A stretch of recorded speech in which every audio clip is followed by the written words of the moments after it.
నమస్తే, welcome to Andhraprabha. నేను Raghunandan. So social మీడియాలో ట్విట్టర్లో ఒక పోస్ట్ వచ్చింది. ఆ పోస్ట్ ఏంటి, ఆ పోస్ట్ ఎవరు చేశారు అనేది నేను చదువుతాను.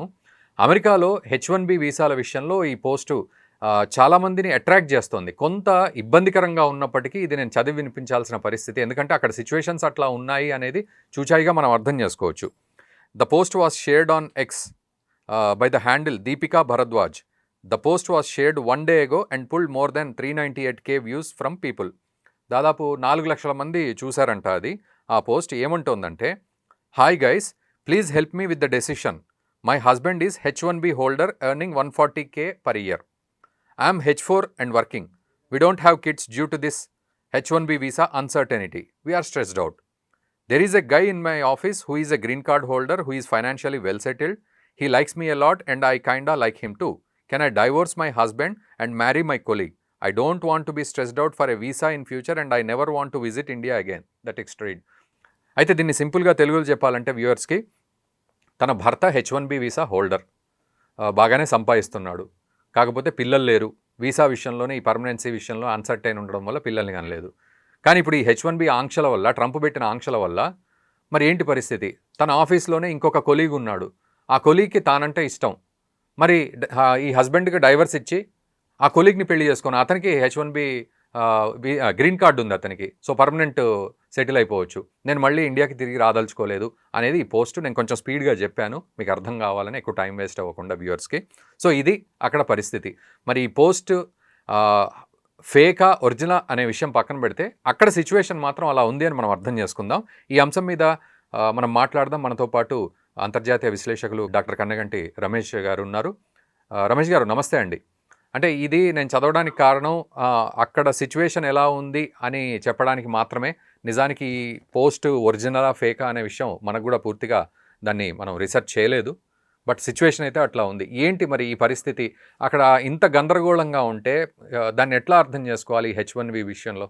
సార్, ఇప్పుడు 2 రకాలండి. Part A to the answer. నేను మీకు చెప్పబోయేది, first of all, Raghunandan sir, అమెరికాలో డొనాల్డ్ ట్రంప్ తీసుకుంటున్న నిర్ణయాలనేవి చాలా వివాదాస్పదంగాను, కాంట్రవర్షియల్, అంటే అంత భయానకంగాను, ప్రాబ్లమాటిక్ గాను, వెరీ ఛాలెంజింగ్ గాను ఉన్న విషయంలో మనందరం ఒప్పుకుంటాం. అమెరికాలో ఉన్న స్కిల్డ్ వర్కర్స్ కి, ముఖ్యంగా ఈ H1B ద్వారా అమెరికా వెళ్ళి అమెరికాలో సెటిల్ అవుదాం అనుకున్న వాళ్ళకి, ఈ $1,00,000 కడతాము, H1B స్పాన్సర్ చేయాలంటే ఒక కంపెనీ కట్టాలి అనే ఒక కొత్త వార్త ఏదైతే ఉందో అది ఒక పిడుగుపాటు లాగా వచ్చి అందరినీ భయాందోళనకు గురి చేస్తుంది. మరి ఇప్పుడు మీరు చదివిన పోస్ట్ కి సంబంధించి రెస్పాన్స్ గా నేను ఏం చెప్తానంటే, సపోజ్ 140K సంపాదిస్తున్న భర్తకి విడాకులు ఇచ్చి అంతకన్నా ఎక్కువ సంపాదిస్తున్న అతన్ని నేను చేసుకుందాం అనుకుంటున్నాను, మీరేమంటారు? ఈ డెసిషన్ మేకింగ్ లో సహాయం చేయండి అని ఆ అమ్మాయి అడిగింది. ఎవరైతే ఒక అమ్మాయి అడిగింది అమెరికాలో. అంటే మీరు చెప్పేది సో దానికి నా ఆన్సరు, అతను సపోజ్ 200K సంపాదిస్తున్నాడు అనుకోండి. ఒక పెళ్లి చేసుకున్న ఒక 4 నెలల తర్వాత ఇంకొక ఆయన 250K సంపాదిస్తున్నాడు అనుకోండి. $2,50,000 సంవత్సరానికి సంపాదిస్తున్నాడు అనుకోండి. అప్పుడు ఏం చేయాలి? ఏమై మళ్ళీ పోల్ పెట్టుద్దా? ఈ రెండో భర్తను వదిలేసి మూడో భర్తను చేసుకోమని? అంటే ఇతనికి H1B ఉంది, అతనికి గ్రీన్ కార్డు ఉంది. అదేనండి. రేపొద్దున గ్రీన్ కార్డ్ పర్మనెంట్ గా ఉంటుందని అనే ఉందా? అతనికి ఏమైనా కావచ్చు, రైట్? అతనికి ఏమైనా కావచ్చు. Life is anything is not permanent కదా లైఫ్ లో. సో ఆ పద్ధతి అది కరెక్ట్ కాదు. అంటే అదన్నీ ఏంటంటే ట్రాన్సాక్షనల్ రిలేషన్షిప్ అంటారు దాన్ని. ట్రాన్సాక్షనల్ రిలేషన్షిప్ అంటే ఆ సమయం గడవటానికి, ఆ మినిట్ గడవటానికి తీసుకునే నిర్ణయాలు, వాటి మూలాన అవి పర్మనెంట్ గా సొల్యూషన్స్ కావు, ఇంకా తలనొప్పి పెరుగుద్ది తప్పితే కాదు. సో ఆ అమ్మాయి గందరగోళంలో ఉంది కాబట్టి ఆ గందరగోళంలో ఉన్న మనస్తత్వానికి అదొక సాక్ష్యం, ఆ అమ్మాయి మాట్లాడుతున్న తీరు. సార్, అవి పక్కన పెట్టేద్దాం సార్. ఇట్లా చాలా మంది సినాప్సిస్ ఏం తీసుకుందామంటే, సారాంశం ఏం తీసుకుందామంటే, అమెరికాలో తప్పనిసరిగా అనిశ్చితి, there is a instability, there is a vulnerability, there is a challenge, the situation is very dry, situation is very dicey, and you don't know what to do because of the policy implications of the Donald Trump. చాలా గందరగోళంగా ఉన్నమాట వాస్తవము. కాకపోతే ఇది నేను చాలా వాటిలో కూడా చెప్పాను, ఆంధ్రప్రభలో కూడా మీరు చూస్తున్నారు. నేను చెప్పబోతున్నాను ఏంటంటే, ఇది తాత్కాలికం అండి. ఇది ఒక టీ కప్పులో తుఫాను, ఇది పర్మనెంట్ కాదు. మేక్ ఇన్ ఇండియా ప్రోగ్రామ్ లో భాగంగా మన భారతదేశానికి చాలా మేలు జరుగుతుంది. అమెరికాలో తాత్కాలికంగా ఇబ్బందుల్లో ఉన్న మన భారతీయులు ముఖ్యంగా ఈ రివర్స్ బ్రెయిన్ డ్రైన్ జరగడానికి మంచి అవకాశం ఇది. అంటే ఎవరైతే సైన్స్, టెక్నాలజీ, ఇంజినీరింగ్, మ్యాథమెటిక్స్‌లో నంబర్ 1గా ఉండి భారతదేశం వదిలి హెచ్-1బీ తీసుకొని అమెరికా వెళ్లి అక్కడ ఇప్పుడు ఉన్న పరిస్థితులు బట్టి మళ్ళీ భారత్ వచ్చే అవకాశాలు ఎక్కువ కనపడుతున్నాయి. నంబర్ 1. నంబర్ 2 హ్మ్. భారత్‌లో కూడా మన ఐఐటీలు, ఐఐఎంలు, ఎన్ఐటీలు ఇంకా మిగతా చాలా టెక్నాలజీ కాలేజెస్ చాలా ఉన్నాయి. హ్మ్. ఇవన్నీ హెచ్-1బీ కోసం అమెరికా వెళ్ళకుండా మనము ఇండియాలోనే ఉండి ఐటీ ఇండస్ట్రీలో కొత్త ఇన్నోవేషన్స్ తీసుకురావటము, హ్మ్. కొత్త ఎంటర్‌ప్రెన్యూర్‌షిప్‌గా ఔత్సాహిక పారిశ్రామికవేత్తల్లాగా మనగా ఐటీ రంగంలో technology, computer science, IT, artificial intelligence, block chain, internet of things, big data, five G, metaverse ఇలాంటి వాటిల్లో సొంతంగా ఎదగటానికి ఇదొక పరోక్షంగా దోహదపడుతుంది. హ్మ్. అంటే డొనాల్డ్ ట్రంప్ తీసుకున్న నిర్ణయము తాత్కాలికంగా మనకి చాలా బాధగా ఉన్నా, భయంగా ఉన్నా, దీర్ఘకాలికంగా ఆలోచిస్తే భారతదేశానికి చాలా మంచిది. నన్ను నమ్మండి. అమెరికన్ స్టడీస్‌లో పీహెచ్‌డీ చేసిన వ్యక్తిగా మాట్లాడుతున్నాను. నేనేదో న్యూస్ పేపర్స్ చదువో, లేకపోతే అమెరికాలో జరుగుతుందో చూసి పైపైన మిడిమిడి జ్ఞానంతో చెప్పట్లేదు. లోతుగా పరిశీలించిన తర్వాత hmm. We might lose the battle but we should win the war. Hmm. తాత్కాలికంగా ఒకసారి అట్లా తల ఒగ్గినట్టు అనిపించినా, ఇది ఈ యొక్క ట్రంప్ తీసుకున్న హెచ్-1బీ $1,00,000 వీసా ఫీజు పెంచడం అనేది లాంగ్ రన్‌లో భారత్‌కి మనలో నుంచి ఒక పట్టుదల, ఒక కసి, ఒక పౌరుషం, మనలో నుంచి మన స్వదేశీ అభిమానము, మన దేశం మీద మనం వేరే దేశం వెళ్లి నిన్నొకటి చూసానండి రఘునందన్ గారు. మీరు కూడా హ్మ్. చాలా మంది చూసే ఉంటారు సోషల్ మీడియాలో. అమెరికాలో గన్ వయలెన్స్ చాలా విపరీతమైపోయింది. అవును. పిట్టల్ని కాల్చినట్టు కాల్చేయటానికి గూడా వాళ్ళు వెనకాడట్లేదు. ఎందుకంటే వాళ్ళకి కాన్స్టిట్యూషన్‌లోనే ఆయుధం చేపట్టే హక్కుంది. రైట్ హ్మ్. టు బేర్ ఆర్మ్ అని. హ్మ్. సో, దాని ద్వారా మనిషి ప్రాణం విలువ తెలియట్లేదు. ఈ జాత్యహంకారం పెరిగింది. రేసిజం పెరిగింది. రేసిజం. హ్మ్. తర్వాత పావర్టీ పెరిగింది. అన్‌ఎంప్లాయ్‌మెంట్ పెరిగింది అమెరికాలో. దాని ద్వారా లేబరు, వర్కింగ్ క్లాస్ వీళ్ళు ఒక రకమైన అన్రెస్ట్ పెరిగి, వాళ్ళలో అశాంతి పెరిగి, ఆయుధం చేపట్టి, ఆ అశాంతితో వాళ్ళు విచ్చలవిడిగా కాల్పులు జరిపి చాలా మంది ప్రాణాలు కోల్పోతున్నారు. హ్మ్. మన భారతదేశం వదిలిపెట్టి మనము ఎక్కడికి ఎళ్ళాల్సిన అవసరం లేదు ప్రస్తుతానికి. హ్మ్. భారతదేశంలోనే ఎగ్జాంపుల్ చెబుతున్నాను రఘునందన్ గారు. నేను హ్మ్. ఎమోషనల్‌గా ఏం మాట్లాడట్లేదు. చాలా ప్రాక్టికల్‌గా మాట్లాడి చెప్తున్నాను సార్. ఓకే. అమెరికాలో మీకు $1,00,000 వచ్చినాయి అనుకుందాం సార్ సంవత్సరానికి. హ్మ్. ఇండియాలో మీకు సంవత్సరానికి నెలకి 3,00,000 చొప్పున లేదా నెలకి 2,00,000 చొప్పున హ్మ్. 12 రోజులు 24,00,000 వచ్చినాయి అనుకుందాం. ఇక్కడున్న ప్రేమ, ఇక్కడున్న మనశ్శాంతి, ఇక్కడున్న మనోళ్ళు, మన అవును. కుటుంబ బాంధవ్యాలు, మన హ్మ్. సంస్కృతి, మన సాంప్రదాయము. అమెరికాలో నేను చాలా యూనివర్సిటీస్ ఎళ్ళొచ్చాను. అమెరికాలో ఉండొచ్చాను. అమెరికాలో ఒక వర్కర్‌ని హైర్ చేయటానికి మనకి ఒంట్లో బాగోపోయినా డాక్టర్ అపాయింట్‌మెంట్ తీసుకోవటానికి హ్మ్. ఎన్ని రోజులు వెయిట్ చేయాలో తెలుసా సార్? ఎంత డబ్బులు కట్టాలో తెలుసా సార్? ఆ! సార్ మీరు దేశం వదిలిపెట్టి వేరే దేశం వెళ్లి సెకండ్ క్లాస్ సిటిజన్‌గా బతకాల్సిన అవసరం లేదు. ఆ! ఆ భారతదేశము ఆ యొక్క మెంటాలిటీ నుంచి బయటకొచ్చేసేసేయాలి మన యువత. హ్మ్. సైబర్ కూలీలుగా మనము వేరే దేశం వెళ్లి బతకాల్సిన అఘాయిత్యం మనకు లేదు. హ్మ్. మన కృత్రిమ మేధస్సుని India made AI, India manufactured AI products, India driven IT revolution, hmm. India driven Bharat, India driven science and innovation, technology innovations hmm. వీటి మీద ఎక్కువ మనసు పెట్టి సైబర్ కూలీస్‌గా వేరే కంట్రీ ఎళ్లి హెచ్-1బీ వాడు ఇస్తాడా? ఇవ్వడా? ఆహ్, మనల్ని లోపలికి రానిస్తారా? రానీయరా? హ్మ్. ఎళ్తాం ఒక ఎత్తు. వెళ్ళిన తర్వాత మళ్ళీ బతకటం ఒక ఎత్తు. అక్కడ different culture, different climate, different food, hmm. Different treatment of people. Hmm. ఇయన్నీ మనకి ఇప్పుడు ప్రస్తుతానికి అవసరం ఏమీ లేదు. ఇక్కడ బీటెక్ అయిపోయిన తర్వాత, ఎంటెక్ అయిపోయిన తర్వాత ఇమ్మీడియేట్‌గా అమెరికా వెళ్ళాలని రూల్ ఏమి లేదు. హ్మ్. 1 ఆర్ 2 ఇయర్స్ ఇక్కడ పని చేయండి. వర్క్ ఎక్స్‌పీరియన్స్ సంపాదించుకోండి. హ్మ్. ఈ ట్రంప్ ఎళ్ళిపోతాడు. ఇంకొక 2 ఇయర్స్, 2 ½ ఇయర్స్‌లో ట్రంప్ ఎళ్ళిపోతాడు. ఓకే. రిపబ్లికన్ పార్టీ కనుమరుగైపోద్ది. కనుమరుగైపోతుంది. పరిస్థితులు నార్మల్‌గా వస్తాయి. మళ్ళీ సైన్స్, టెక్నాలజీ, ఇంజినీరింగ్, మ్యాథమెటిక్స్‌లో హ్మ్. డిమాండ్ ఎక్కువుంది గదా! అమెరికాలో. సప్లై అవును. లేదు గదా! హ్యూమన్ అవును. Talent, human resources. ఎక్కడుందది? ఒక్క భారత్‌లోనే ఉన్నది. హ్మ్. ఎవడైనా ప్రపంచంలో ఏ దేశమైనా ఈ రోజున భారతదేశానికి సంబంధించిన యువ శక్తిని ఉపయోగించుకుందే ఏ దేశము అభివృద్ధి కాదు. హ్మ్. కాబట్టి జస్ట్ మ్యాటర్ ఆఫ్ 2 ఇయర్స్ మనం ఓపిక పడితే Donald Trump is out. Some democratic party or Republican party whichever party it will come into power. Most likely Democrats will come to కరెక్టే. పవర్. రమేష్ గారు అండ్ మీరన్న ప్రకారం అయితే ఇప్పుడు 2 సంవత్సరాలు ఎవరైనా సరే 2 సంవత్సరాలు ఆగితే ట్రంప్ దరిద్రం వదులుతుంది అనుకునేది ఒక ఆప్షను. లేదా ఇప్పుడు అక్కడ పెద్ద పెద్ద జైంట్స్ ఎవరైతే ఉన్నారో వాళ్ళు కూడా అమెరికా వదిలేసి ఇండియాకి వచ్చేస్తాము, కాకపోతే కొంచెం లేట్ అయినా పర్లేదు, లేటెస్ట్‌గా వచ్చేస్తాము అనేది రెండో ఆప్షన్. మూడోది ఇక్కడి నుంచి వెళ్ళాల్సిన విద్యార్థులు హాయిగా మన దేశంలోనే ఉందామనుకోవాలా? వేరే దేశంకి వెళ్ళాలా? ఇట్లా ఈ 3 కోణాల్లో ఎలా చెప్తారు? సార్ ఇప్పుడు అమెరికాకి సంబంధించినంత వరకి మనకి కొన్ని లక్షల డాలర్లు మనం ఫీజుల ద్వారా కడుతున్నాం మన యూనివర్సిటీ స్టూడెంట్స్‌కి. హ్మ్. సార్ 50,00,000 రూపాయలు ఒక అండర్ గ్రాడ్యుయేట్ స్టూడెంట్‌కి మనం కడుతున్నాం సార్. 1,20,00,000 నాకు తెలిసిన, అంటే నేను టీవీలో మాట్లాడుతా ఉంటాను. నాకు చాలా మంది ఫోన్‌లు చేస్తా ఉంటారు పేరెంట్సు.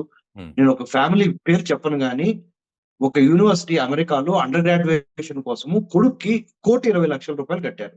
ఆ!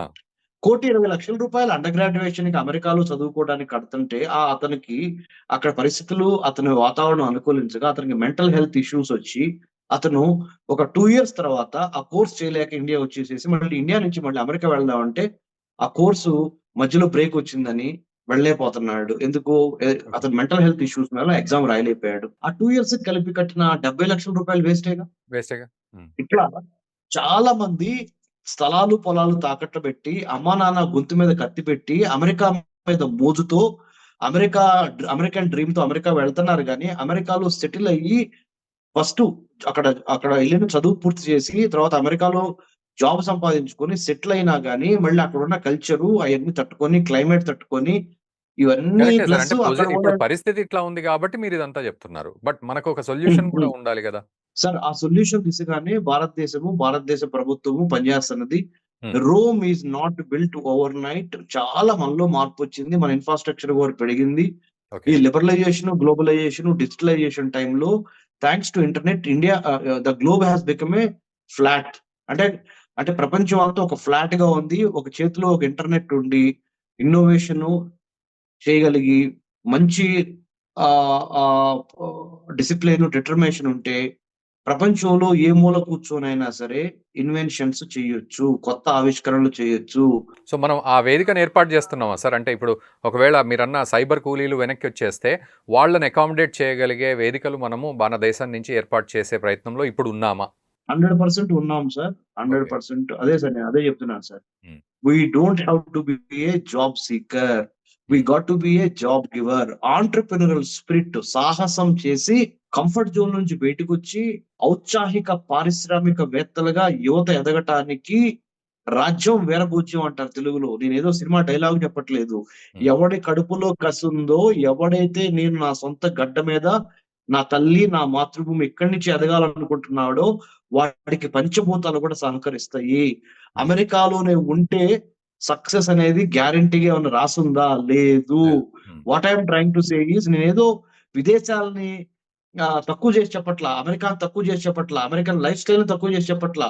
హ్మ్. నేనేమంటానంటే, అవకాశం ఉన్నంత వరకి అమెరికా వెళ్తాము. అవకాశం లేకపోతే ఇండియాలో ఉండి గూడా మనం ప్రూవ్ చేసుకోవటానికి ఈ ఇంటర్నెట్ యుగంలో అన్ని సదుపాయాలు మనకి ఉన్నవి. We don't need to physically be in America to have development in life or to have a okay. Growth in life. You okay. Can be wherever you are, but still with your intent, content and character, you can make it big. Be it IT industry, medical industry, health industry or real estate industry, manufacturing industry, cyber, AI industry, whatever you name. Okay. Because of internet revolution, the world has become flat. So don't be desperate to go to United States of America, and you don't need to be a second class citizen in America. Be brave, be bold, be happy in our own country. By investing your time and energy, start a new industry. ఈ Facebook, Google, Microsoft ఎవడెవడో తయారు చేసిన ప్లాట్‌ఫార్మ్స్‌ని మనం ఉపయోగించుకొని, మన data America చేతిలో ఉండి, ఇవన్నీ కాకుండా మన సొంత ఇండియా మేక్డ్ ప్లాట్‌ఫార్మ్స్ క్రియేట్ చేసే విధంగా, you tell me one invention. హ్మ్. మనందరము సీఈఓ సత్యనాదెళ్ల, సీఈఓ సుందర్ పిచాయ్ హ్మ్. అంటే ఒక కంపెనీకి అతను సాలరీ మీద బాస్‌గా ఉన్నాడే గాని, does he own a company? No. Americans, white skin Americans, they own the companies. హ్మ్. We are all working for them. అవును. Facebook, Google, Twitter, హ్మ్. you name any damn thing, హ్మ్. it is created by them. Don't we have the guts? Don't we have the gumption? Don't we have the talent to create our own digital platforms? Why okay. students are not thinking in that way? Why okay. we should go there and be a second class citizen in Australia, in America, in okay. Germany? I'm not against that. Please go, spend some time, Hmm. learn the best practices, come back. But H1B తీసుకొని అక్కడే ఉండి నేను $2,00,000 సంపాదించాలి. అప్పుడే నేను ఇందాక ఎవరో ఒక మహిళ చెప్పిందని చెప్పారు. ఇంకొకళ్ళు వదిలి ఇంకొకళ్ళు $3,00,000 సంపాదిస్తారు. ఈ $2,00,000 నన్ను వదిలేసిద్దా? అది కరెక్ట్ కాదు కదా! దట్స్ నాట్ ఎ లాజిక్ కదా! What okay. I am trying to say is very simple sir. కడుపులో కసుండి ప్రూవ్ చేసుకోవాలనే దమ్ము, ధైర్యముతో పాటు మన బేసిక్స్ మనకి స్ట్రాంగ్‌గా ఉండి, మన కంట్రీలో మనం తలెత్తుకొని ఫస్ట్ క్లాస్ సిటిజన్ లాగా బతకడం కరెక్టా? హ్మ్. వేరే కంట్రీ ఎళ్లి సెకండ్ క్లాస్ సిటిజన్ లాగా వాడెప్పుడు ఏం డెసిషన్ తీసుకుంటాడో నెత్తి మీద కత్తి అల్లాడుతున్నట్టు వాడొక పిచ్చి డెసిషన్స్ తీసుకుంటే అక్కడున్న అధ్యక్షుడు ఆ డెసిషన్స్ మీద మనం ఇక్కడున్న నీ తల్లిదండ్రులు ఎంత అల్లాడుతా ఉంటారు. బ్యాంకు లోన్‌లు కట్టి, బ్యాంకు లోన్ మార్ట్‌గేజ్ చేసి ఇయన్నీ కరెక్ట్ కాదు సార్. ఒక ఓకే. 2 ఇయర్స్ మాత్రము కూలింగ్ ఆఫ్ పీరియడ్ ఇచ్చి మన దేశంలోనే చక్కగా ఒక 2 ఇయర్స్ వర్క్ ఎక్స్‌పీరియన్స్ సంపాదించుకొని మహా అయితే అక్కడ మీకు 3 నెలలకి 3,00,000 వస్తే ఇక ₹1,00,000 వచ్చిందనుకున్నాం. హ్మ్. కానీ ఎంత అందులో ప్రశాంతత? అవును. అది. ఆ విధంగా ఒక 2 ఇయర్స్ వెయిట్ చేయమని నేను కోరుతున్నాను సార్. యాహ్! రైట్ రమేష్ గారు. Thank you very much. So, ఈ అంశంపై మాకు పూర్తి అవగాహన కల్పించినందుకు అండ్ కీలకమైన సూచనలు కూడా చేసినందుకు. సో, అది పరిస్థితి. మొత్తానికి వారు చెప్పినట్లు మన దేశంలో ఫస్ట్ పర్సన్ లాగా ఉంటామా? ఫస్ట్ సిటిజన్ లాగా? లేకపోతే ఇంకో దేశానికి వెళ్ళి సెకండ్ సిటిజన్ లాగా మనకు ఎటువంటి ఇంపార్టెన్స్ లేని ప్రాంతంలాగా ఐసోలేటెడ్‌గా ఉండే పరిస్థితులు ఇప్పుడు అమెరికాలో ఉన్నాయి. సో, అక్కడికి వెళ్ళి అలా ఉందామా? కొత్తగా అనవసరంగా బలయ్యే పరిస్థితి మన వాళ్ళకి అవసరమా? అండ్ వారన్నట్లుగా 2 సంవత్సరాలు ఆగితే ట్రంప్ దిగిపోయే కాలం గనక వచ్చినట్లయితే ఆ తర్వాత అమెరికా పరిస్థితులు మారొచ్చు. మళ్ళీ అనుకూలంగా మారొచ్చు అనే పరిస్థితి కూడా ఉంటుంది కాబట్టి సో మీరెలాంటి సూచనలు చేస్తున్నారు? ఇప్పుడు అమెరికాకు వెళ్ళే వాళ్లకు, వెళ్ళాలనుకునే వాళ్లకు, ఇతర దేశాలకు వెళ్ళాలనుకునే వాళ్లకు అండ్ ఆల్రెడీ అమెరికాలో ఉండి వీలైతే తిరిగి వచ్చేద్దామా అని ఆలోచించే వాళ్లకు మీరు ఎటువంటి సూచన చేస్తారు? మన దగ్గర ఉండి భారతదేశంలో ఎలా ఉంటుంది అనుకూలంగా అనే విషయాన్ని మీరు ఖచ్చితంగా కామెంట్ చేయండి. అండ్ ఈ వీడియోని మీ బంధుమిత్రులకు కూడా షేర్ చేయండి. ఎందుకంటే వాళ్ళ పిల్లలు వాళ్ళు కూడా అమెరికాలలో ఉండొచ్చు. సో వాళ్ళకు కూడా ఈ వీడియో అందే ప్రయత్నం మనం చెయ్యాలి. సో ఖచ్చితంగా మీరు ఈ వీడియోని షేర్ చేయండి. Thank you very much.